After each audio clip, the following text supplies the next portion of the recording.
on 9 acres that used to be a dairy farm, China first broadcast radio news to America. The year was 1993, and station owner Alan Pendleton made the deal. What do you think China's goal is with this sort of global media push? I think it's to present sort of a human face of what China is or how they see themselves, and to also provide their point of view and interpretation of world events. Live from Paris, you've been listening to the daily broadcast of Radio France International. Each morning, engineer Miles Mead makes the satellite feed switch. Down with the audio from Paris and up with Beijing.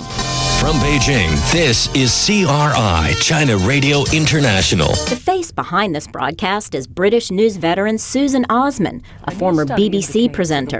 She was hired amid much fanfare last year to anchor the Beijing Hour, a news and public affairs show with a China focus. Well, China's an emerging economy. It's becoming more and more in the forefront of the world stage.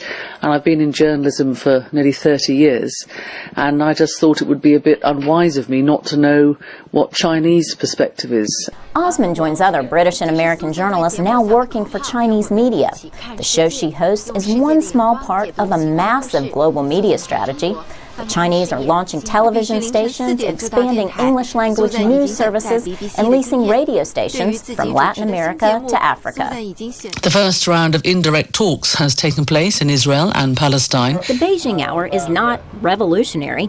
A day we listened, the news was straightforward, including the economic fallout in Europe following that erupting volcano in Iceland, and Coca-Cola's latest plans to expand in China. The use of propaganda is self-defeating, because people in this market especially, and in the United States generally, are more sophisticated than maybe audiences in rural parts of China, where propaganda is easily seen, quickly identified, and discounted. For the world, this is a good thing. We have, when all is said and done, added one more voice. Zhou Xiaopu is a journalism professor at Renmin University in Beijing. She and other analysts say the Chinese have some problems to work out, but she's happy they've started the process. Everyone, especially Americans, oppose one-sided lines. If it's one-sided, it's dangerous. It's better to have more perspectives. Industry analysts say the Chinese plan to spend $6.6 billion on their global media campaign, banking on the concept that the stronger a nation's media power, the greater its influence in the world. Laurel, Bowman, VOA News, Washington.